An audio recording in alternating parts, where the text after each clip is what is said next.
আজকের আলোচ্য বিষয় হলো সংবহনতন্ত্রের ওপর ব্যায়ামের প্রভাব। ঠিক আছে, তো তোমরা অবশ্যই লিখে নেবে। আমি প্রত্যেকটা আর পড়বো না, যদি প্রত্যেকটা পড়ি অনেকটা লং সময় নেবে। তো কিছুটা বলে দিচ্ছি, দেখে নাও। রক্ত সংবহনতন্ত্রের ওপর ব্যায়ামের প্রভাব আলোচনা করতে গিয়ে প্রথমেই বলা দরকার যে কার্যকারিতা যাই হোক না কেন তা মূলত অক্সিজেনকে ঘিরে। প্রত্যহ নিয়মিত ব্যায়ামের ফলে সংবহনতন্ত্রের ওপর যে প্রভাবগুলি পড়ে তা নিচে আলোচনা করা হলো, লিখে নেবে। ঠিক আছে, বিশ্রামকালীন অবস্থা দেখো, কত আগে তোমাদের হৃৎপিণ্ডের আয়তনগত পরিবর্তন বলে তোমরা এরম লিখবে। গবেষণার মাধ্যমে জানা গিয়েছে যে ট্রেনিং এর ফলে হৃৎপিণ্ডের আয়তনের বৃদ্ধি ঘটে। এই বৃদ্ধি সাধারণত অলিন্দ ও নিলয়ের প্রকোষ্ঠের আকৃতি বৃদ্ধি ও প্রাচীন পুরু হওয়ার জন্য ঘটে।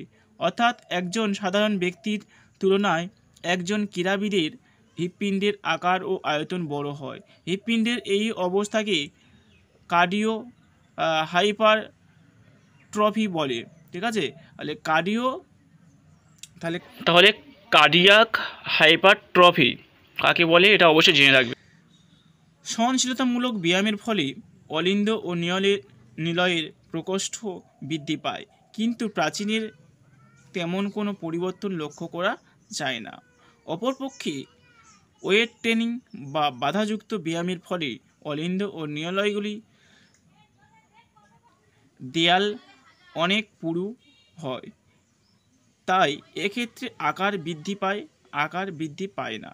এটা অবশ্যই করবে। তার পরবর্তী টপিকটা তোমরা এটা লিখবে। দেখো,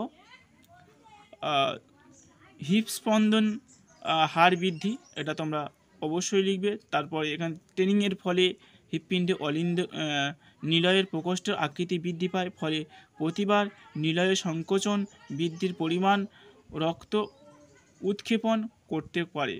আচ্ছা, আমি আর পড়ছি না, তোমরা দেখে নাও। প্রত্যেকটা পড়লে কিন্তু অনেক লং সময় নেবে। তোমার জানি তোমরা সময় দেবে না, যাই হোক তোমার স্ক্রিনশট নিয়ে ভালো করে পড়ে নেবে। সহজভাবে লেখা আছে, সহজভাবে পড়ে নেবে। ঠিক আছে, পরবর্তী পয়েন্টে চলে যাব। এবারে পরবর্তী পয়েন্ট গ দাগ লিখবে ঘাতের পরিমাণ বৃদ্ধি। এখানে ওরা লিখবে ট্রেনিং এর ফলে নিলয়ের আকৃতির বৃদ্ধি পায়, যার হৃৎপিণ্ডের ঘাত পরিমাণ বাড়ে। এইভাবে তোমরা লিখবে। ঠিক আছে, এখানে প্রত্যেকটা ব্যাখ্যা দেওয়া রয়েছে, দেখে নাও। তারপরে তোমরা দেখবে রক্ত ও হিমোগ্লোবিনের পরিমাণ বা পরিবর্তন। ঠিক আছে, রক্ত ও হিমোগ্লোবিনের পরিবর্তন সম্পর্কে এটা লিখে দেবে। তারপরে উঁয়োর দাগে লিখবে কৌশল নালীর ঘনত্ব বৃদ্ধি, এটা লিখবে। তারপরে দেখো চদায় দেওয়া আছে পেশির গ্লাইকোজেনের মাত্রার বৃদ্ধি। ঠিক আছে, তারপরে বি, তাহলে আমরা এবার বি দাগে দেখব। তাকে আগে এ দাগে পয়েন্ট পেয়েছি, এবারে বি দাগে। ঠিক আছে, এবার বি দাগ, এটা কিন্তু মনে হয় দুটো ভাগে ভাগ করা হয়। একটা হচ্ছে কি, আর এ দাগে ছিল বিশ্রামকালীন, আর এটা ব্যায়ামকালীন। আগে ছিল বিশ্রামকালীন, আর এবার হচ্ছে ব্যায়ামকালীন। ঠিক আছে, ব্যায়ামকালীন বলে লিখবে, বা এখানে একটা পয়েন্ট করবে। এখানে লিখবে যে সংবহনতন্ত্রের ওপর ব্যায়ামকালীন প্রভাব সম্পর্কে নিচে আলোচনা করা হলো বলে এখানে ক দাগে পয়েন্ট করবে।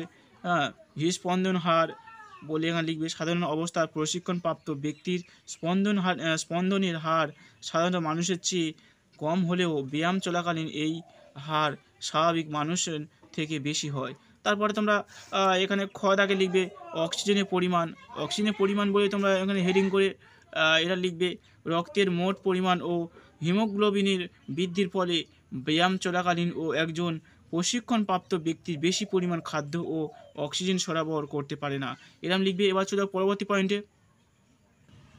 পরবর্তী গ দাগে পয়েন্ট করবে। দেখো,